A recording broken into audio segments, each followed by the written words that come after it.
किसान साथियों नमस्कार। आज हम बात करेंगे भी जो जड़ों के माध्यम से हम खाद देते हैं वे हमने कौन सा खाद देना चाहिए, कितनी मात्रा में देना चाहिए और कब कब देना चाहिए। तो वीडियो में आगे बढ़ने से पहले सभी किसानों से अनुरोध करूंगा, जो हमारे चैनल पे नए हैं किसान, वे चैनल को पहले सब्सक्राइब कर लें और साथ ही साथ बेल आइकन दबा दें और वीडियो अच्छी लगे तो लाइक और शेयर ज़रूर करें। तो बात करते हैं भी खाद। पहले हम बात करेंगे भी जैविक विधि, क्योंकि अपना मेन मकसद ही जैविक विधि से खेती को बढ़ावा देना है। तो भाई जैविक विधि में जो खाद होता है वो सबसे पहले जो अपना पुराना गोबर का खाद छड़ा हुआ होता है उसका बहुत बड़ा महत्व होता है, क्योंकि वो हमारी ज़मीन के अंदर ऑर्गेनिक कार्बन भी बढ़ाता है, हमारी ज़मीन को उपजाऊ भी बनाता है, साथ ही साथ उसमें काफ़ी पोषक तत्व होते हैं जो हमने रिसाइक्लिंग में अलग अलग चीज़ों से प्राप्त होते हैं। लेकिन जो देसी खाद होता है उसके अंदर कई तरह के पोषक तत्व ऑलरेडी पहले से ही मौजूद होते हैं। तो सबसे पहले बात करेंगे भाई, या तो आप पौधा लगा रहे उस समय की या कटिंग की, दोनों की बात एक ही होती है। सिर्फ अंतर आपने समझना पड़ेगा, वो डोज एज के अनुसार आगे बात करेंगे। तो पहले सीखते हैं भी खाद कैसे बनाया जाता है। तो सबसे पहले हमारे को आवश्यकता है भाई वेस्ट डिकम्पोजर के कल्चर की। वेस्ट डिकम्पोजर जो कल्चर है जैविक खेती में बहुत बड़ा महत्व रखता है। तो वेस्ट डिकम्पोजर कल्चर किसी भी जो पहले से किसान यूज करता है उससे 1-2 लीटर की बोतल ले लें, जिसके पास अवेलेबल नहीं है, और जिसके पास अवेलेबल है वो अपना भाई ज़्यादा से ज़्यादा मात्रा में वेस्ट डिकम्पोजर कल्चर इस्तेमाल करें। तो समझा देता हूँ, 2 लीटर की बोतल लेके 200 लीटर ड्रम में डाल दें और उसके अंदर 2 किलो गुड़ का घोल डाल दें। वो आपका 3 से 4 दिन में रेडी हो जाता है। सर्दियों में 5 से 7 दिन लग जाते हैं। वो हमने जो हम पुराना गोबर का खाद लेंगे सड़ा हुआ, अगर वो पूरी तरह सड़ा हुआ नहीं है तो उसको भी अच्छी तरह डिकम्पोज कर देता है, पावरफुल बना देता है। दूसरी बात हमको तो दानेदार खाद बना देता है, जैसे वर्मी कंपोस्ट होता है। वो हमने अपने गोबर का खाद का जो ढेर है उस पर हमने 3 से 4 बार जरूर छिड़काव करना है वेस्ट डिकम्पोजर कल्चर का। उसके बाद आवश्यकता पड़ेगी भाई हमारे को 10 लीटर गौमूत्र की। आज जो मैं आपको बात बता रहा हूं वो है प्रति एकड़, 1 एकड़ के हिसाब से आप अपना कैलकुलेशन निकाल के बनाते रहना। 10 लीटर गौमूत्र, उसके अंदर 1 किलो गुड़, 4 से 5 दिन उसको भी मल्टीप्लाई करेंगे। जैसे हमारा गोबर का खाद है उसकी नमी के अनुसार उसके अंदर आप पानी मिला सकते हैं गौमूत्र के साथ। अगर नमी कम है तो उसके अंदर 40 से 50 लीटर, 60 लीटर, 100 लीटर, या आपकी गोबर का खाद का जो ढेर है उस ढेर के अनुसार आप उसमें पानी मिला सकते हैं गौमूत्र में। तो सबसे पहले आपने लेना भी अपना शुरुआती दौर की, अगर हम बात करें तो लगभग 1 टन के आसपास गोबर का खाद चाहे आप भाई पौधे की कटिंग करके डाल रहे हैं या भी नया पौधा लगा रहे हैं। अगर गड्ढा हमारा 1x1 का है तो लगभग पर गड्ढे में 4 से 5 केजी के आसपास गोबर का खाद पड़ता है। अगर आपके पास उपलब्ध है तो आप 2 टन के आसपास गोबर खाद ले लेंगे। अगर किसी किसान भाई के पास कम उपलब्ध है तो वो कम से कम 2-2.5 केजी के आसपास गोबर खाद उसे डालेंगे गड्ढे में। तो उसको हमने मिक्स कैसे करना है, जैसे आपने 2 टन गोबर खाद ले लिया, उसके अंदर 2 केजी ट्राइकोडर्मा वर्डी जो पाउडर रूप में होता है, अपने गोबर के ढेर के ऊपर उसका छिड़काव करके अच्छी तरह से उसको उसके अंदर मिक्स कर लें। कसिया फावड़ा से उसको मिला लें अच्छी तरह से। मिलाने के बाद फिर उसके अंदर 2 केजी सूडोमोनास, एप्पल बेयर में जो कई तरह की जो फंगस आती है, सूडोमोनास उसको रोकने में बहुत जबरदस्त कारगर है। तो 2 केजी सूडोमोनास उसके अंदर मिक्स कर लेंगे। 4 से 5 केजी माइक्रो राजा उसके अंदर मिक्स कर लेंगे। लगभग 2 केजी बेसन, 2 केजी हल्दी, 8 से 10 केजी के आसपास भुजा हुआ चूना। अगर भुजा हुआ चूना ना मिले तो चूने का कट्टा ले आएं, उसको अलग से किसी ड्रम में या मटके में घोल लें। जब वो 24 से 48 घंटे बाद अच्छी तरह घुल जाए, उसकी गर्माश निकल जाए, वो ठंडा हो जाए, तो उसको अपने गोबर के ढेर में छिड़काव करके और मिक्स कर लें। इसके बाद भाई एक आता कंसटिया, इफ्को कंपनी का आता है।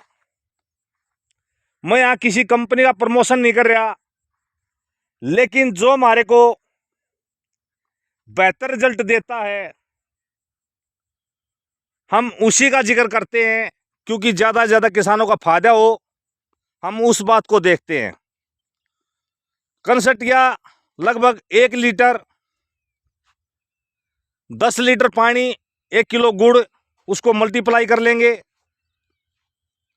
मल्टीप्लाई करने के बाद उसको भी अपने ढेर के अंदर छिड़काव करेंगे। ये हमने सारा सामान अच्छी तरह मिक्स करने के बाद जब हम गड्ढे में डालने से लगभग 3 दिन पहले हमारा ये 15 से 20 दिन में रेडी हो जाता है, तो 3 दिन पहले इसके अंदर हम एक और मिक्स करेंगे,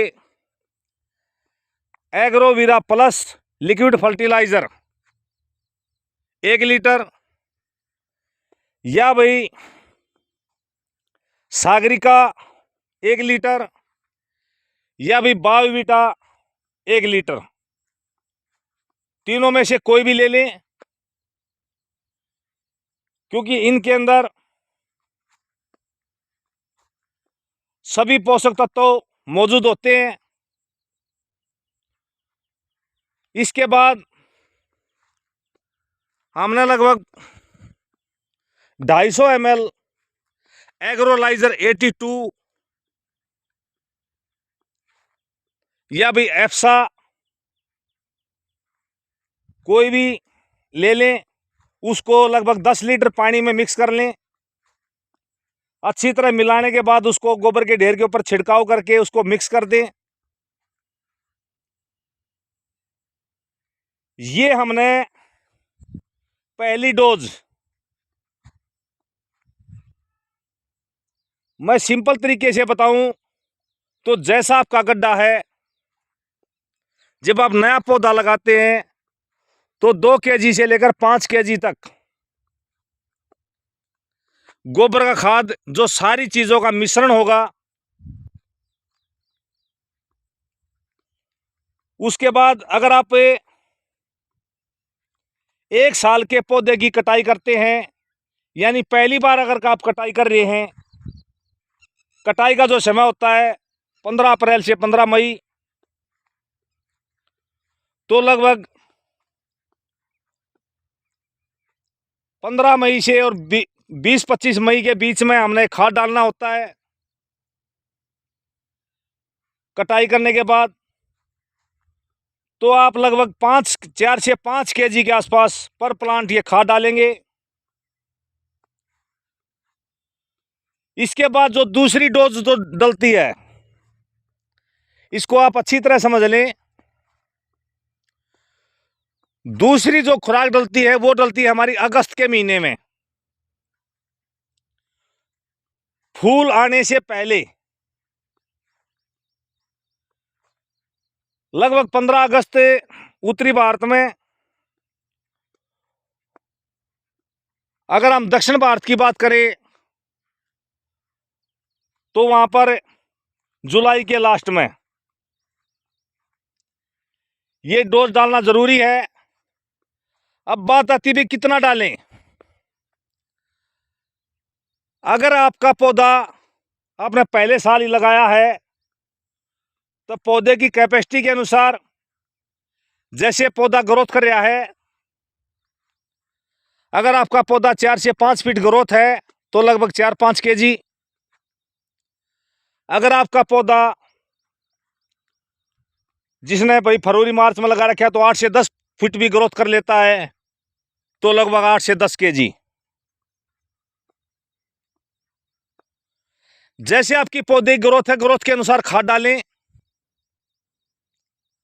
अगस्त के महीने में। और जिस किसान भाई ने कटिंग कर रखी है, कटाई करने के बाद अगर उसका 1 साल का पौधा है तो लगभग 8 से 10 केजी। अगर 2 साल का पौधा है तो लगभग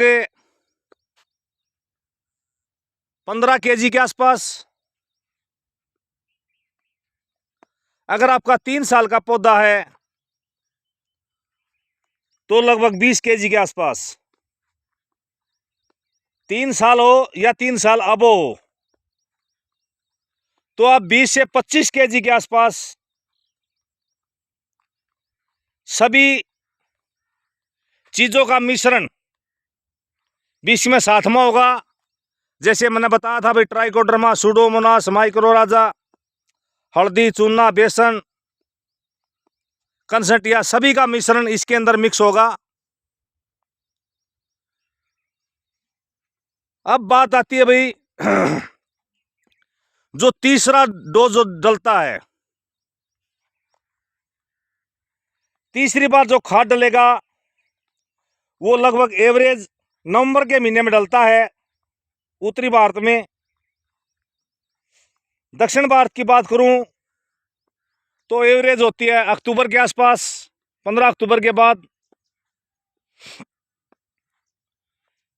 दूसरी भाषा में आप इसको अच्छी तरह समझ लीजिए, जब हमारा फूल लगभग 70% फल में कन्वर्ट हो जाता है, फल में बदल जाता है, चने का जो दाना होता है, चने के दाने के साइज हमारा फ्रूट बन जाता है, उस समय हमने तीसरी डोज डालनी होती है। ध्यान रखें, जो बार बार किसानों के सामने समस्या आती है वो सही समय पर खाद नहीं डालते, इसलिए अलग अलग कई तरह की समस्याएं आती हैं। तो इस तरह से आप तीसरा जो डोज डालेंगे, जितना आपने पहले खाद डाला है उसका 50% बढ़ा लेंगे। और तीसरी बार जब आप खाद डालेंगे तो जो भी मैंने आपको बताया था, ट्राइकोडर्मा, सूडोमोनास, ये मिलाने की कोई भी आवश्यकता नहीं है। सिर्फ आप गोबर का खाद लेंगे, उसके अंदर कंसटिया मिलाएंगे और एग्रोवीरा प्लस या भाई बायोविटा या सागरिका लिक्विड, 3 आइटम आप मिलाएंगे। अगर आपने आपके खेत के अंदर फंगस का प्रकोप दिखाई देता है तो उसके अंदर सूडोमोनास भी मिक्स कर सकते हैं। वो लगभग 2 kg के आसपास। ध्यान रहे, हर पॉइंट को ध्यान से आप सुनना, क्योंकि वीडियो स्किप कर दी, एक भी पॉइंट अगर रह गया तो हमको दोष मत देना। बहुत ज्यादा मेहनत से आपके लिए वीडियो बनाते हैं ताकि हर किसान का इसमें प्रॉफिट हो। अगर किसान खुशहाल होगा तो हमारा देश खुशहाल होगा। तो ध्यान रखना इन चीजों का। अब हम बात करेंगे भाई, ये जो गोबर का जो अपना खाद है, इसके साथ साथ कई किसान कहते हैं जी गोबर खाद हमारे को उपलब्ध नहीं होगी, हम वर्मी कंपोस्ट ले ले क्या? अगर आप वर्मी कंपोस्ट लेते हैं तो इस खाद की आधी डोज, उदाहरण के तौर पे आपने लगभग 10 kg पर प्लांट खाद डाला है तो 5 kg खाद में, वर्मी कंपोस्ट में, पहली डोज जो थी उसमें सारी चीज मिक्स कर लें, दूसरी मिक्स कर लें और तीसरी डोज में सिर्फ आप कंसटिया 1 लीटर बायोविटा सागरिका या भाई एग्रोवीरा प्लस लिक्विड फर्टिलाइजर, और फंगस अगर दिखाई दे तो लगभग 2 kg सूडोमोनास। अगर कोई किसान भाई कंपोस्ट खाद यूज कर रहा है तो उसको गोबर के खाद के बराबर ही डोज लेनी पड़ेगी। साथ की साथ दूसरी बार और तीसरी बार जब आप खाद डाल रहे हैं अगस्त के महीने में और नवंबर के महीने में, तो ग्रेनुअल खाद, जो जैविक ग्रेनुअल खाद होता है,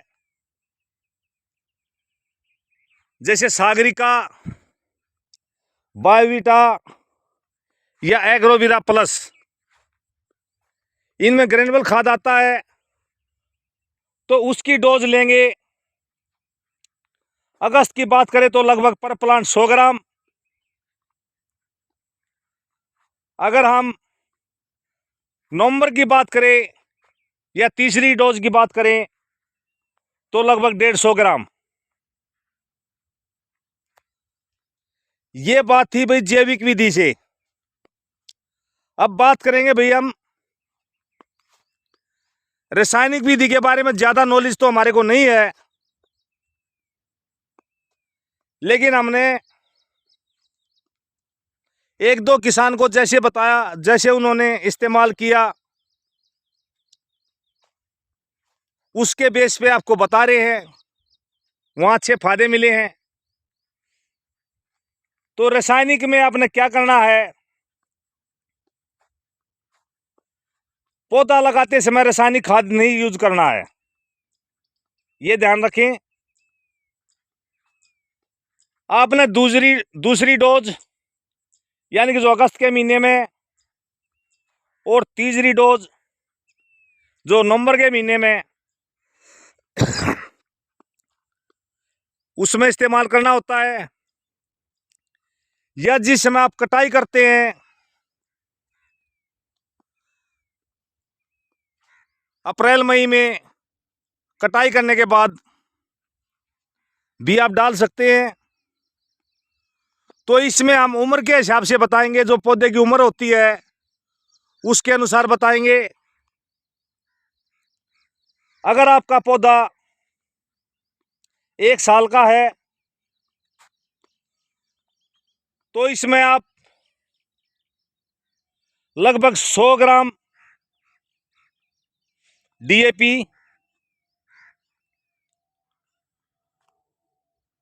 50 ग्राम पोटास और कुछ भाग जैसी भी आप जिंक का इस्तेमाल करेंगे, क्योंकि जिंक अलग अलग परसेंटेज के अनुसार होती है, तो वो आपको दुकानदार बता देगा भाई कौन सी परसेंटेज कितनी डालनी होती है। उसके अनुसार लगभग चौथा भाग एवरेज जो होती है खाद की वो उसके अंदर डलती है, वो अनुपात होगा। तो वो अगर आपका 2 साल का पौधा है तो 200 ग्राम, यानी जो पहले डोज थी उसको डबल कर लें। 3 साल का पौधा है तो उसको 3 गुना बढ़ा दें, 4 साल का तो 4 गुना, और 5 साल का तो 5 गुना। 5 साल या इससे अबो है तो लगभग एवरेज आधा kg। अगर बात करें भी DAP ना डालें तो कॉम्प्लेक्स खाद आता है जिसके अंदर नाइट्रोजन भी होती है, फास्फोरस भी होता है, पोटास भी होता है, और उसके अंदर कई तरह के न्यूट्रेंट भी होते हैं। तो एवरेज उसकी भी होगी पहले साल 50 ग्राम, दूसरे साल 100 ग्राम, तीसरे साल 150 ग्राम, चौथे साल 200 ग्राम, 5 साल या उससे अबो हो तो लगभग 250 ग्राम। अगस्त के महीने में 250 ग्राम, नवंबर के महीने में। इसी तरह 12-32-16 NPK खाद आता है, उसके अंदर नाइट्रोजन, फास्फोरस, पोटास का मिश्रण होता है। पहले साल की बात करें तो लगभग 250 ग्राम, दूसरे साल की बात करें तो लगभग 350 ग्राम, तीसरे साल की बात करें तो लगभग आधा kg, या भाई 3 साल या उससे अबो है तो आधा kg के आसपास आप उसका इस्तेमाल कर सकते हैं। तो धन्यवाद दोस्तों। लास्ट में सभी किसानों से एक बात कहूँगा, हमारे अलग अलग 3 चैनल हैं खेती से रिलेटेड। एक है राजेश कटारिया समचाणा, अगर किसी ने उसको सब्सक्राइब नहीं किया तो उसको सब्सक्राइब कर लें, उस पर भी हम लगातार वीडियो डालते रहते हैं। दूसरा है RK ऑर्गेनिक फार्म समचाणा रोहतक, वो नया चैनल है, उस पर भी हम अच्छी अच्छी वीडियो डालते रहते हैं, उसको भी सब्सक्राइब कर लें। एक है RK म्यूजिक एंड खेती की जानकारी, उसको भी सब्सक्राइब कर लें। और एक है हमारा नया चैनल कुणाल कटारिया समचाणा व्लॉग, इस पे हम अलग अलग इंटरटेनमेंट, हंसी मजाक, ज्ञानवर्धक, अलग अलग कई तरह की वीडियो डालते हैं। ये अभी हमने स्टार्ट किया है, तो इसको भी सब्सक्राइब कर लें। तो वीडियो देखने के लिए सभी किसान भाइयों का धन्यवाद। जाते जाते वीडियो को लाइक जरूर करते जाएं। तो धन्यवाद दोस्तों। जय हिंद, जय भारत, जय माता दी।